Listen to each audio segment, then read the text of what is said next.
जब किसी को यूटीआई का इन्फेक्शन हो जाता है तो वो शरीर को और किन अन्य तरीकों से नुकसान पहुंचा सकता है? क्या यूटीआई के इन्फेक्शन से शरीर के बाकी किसी हिस्से में भी समस्याएं बढ़ सकती है? बहुत अच्छा क्वेश्चन तुमने पूछा है, वही मैं कहना जा रहा था, अच्छा पूछ दिया। बच्चों में यदि हो रहा है तो ऑब्स्ट्रक्शन की वजह से हो रहा है। यदि ऑब्स्ट्रक्शन की वजह से हो रहा है छोटे बच्चों में, तो वो ऑब्स्ट्रक्शन नहीं रिलीज किया गया। चाहे जवान में भी यदि ऑब्स्ट्रक्शन की वजह से हो रहा है, बूढ़े में भी यदि ऑब्स्ट्रक्शन की वजह से हो रहा है इन्फेक्शन, तो थैली में इन्फेक्शन जाएगा। थैली जो है पूरा पेशाब निकाल नहीं पाएगी।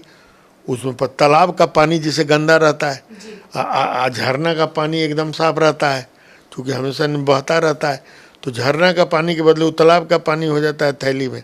अब वो इन्फेक्शन बढ़ के दोनों किडनी में चला जाता है और किडनी को जो है सो इन्फेक्ट करता है, और किडनी को इन्फेक्ट करेगा तो फिर वो जो इन्फेक्शन है वो खून में चला जाता है।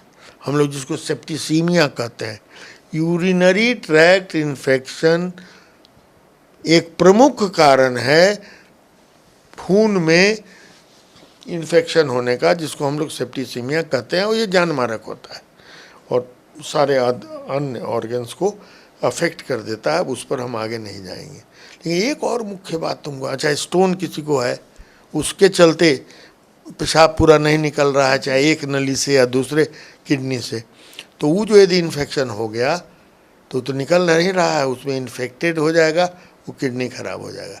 एक बहुत इम्पोर्टेंट चीज़ तुमको बताना चाहता हूँ कि जो गर्भवती महिलाएं होती हैं उनमें एक चीज़ बहुत इम्पोर्टेंट है जिसको लोग समझते नहीं। गर्भवती महिलाओं के बच्चा जब बढ़ता है पेट के अंदर या यूट्रस के अंदर, तो वो किडनी से जो ट्यूब जाता है नीचे पेशाब के थैली में, उस पर दबाव डालता है, इसलिए खूब बढ़िया से पेशाब नहीं निकलता है।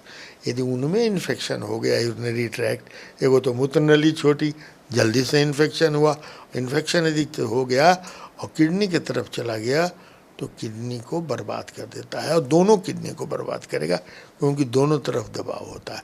और उसी स्थिति में माने यूरिनरी ट्रैक्ट इन्फेक्शन जान मारक है लॉन्ग टर्म में गर्भवती महिलाओं के लिए, यदि इसका उचित इलाज नहीं हुआ।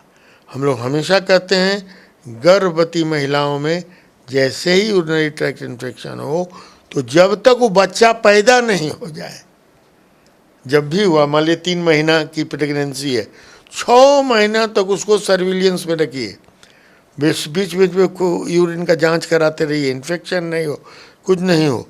यदि इन्फेक्शन होता है तो कभी कभी साइलेंट रहता है ये, और साइलेंटली किडनी को ख़राब कर देता है। अब बाद में 3-4 बरस के बाद मालूम हुआ तो किडनी फेलियर में आ गई, अब तो इसको डायलिसिस होना है, इसको ट्रांसप्लांट होना है। ये बड़ा छुपकहुआ बीमारी है, इसलिए इसके बारे में लोगों को आगाह करना जरूरी है।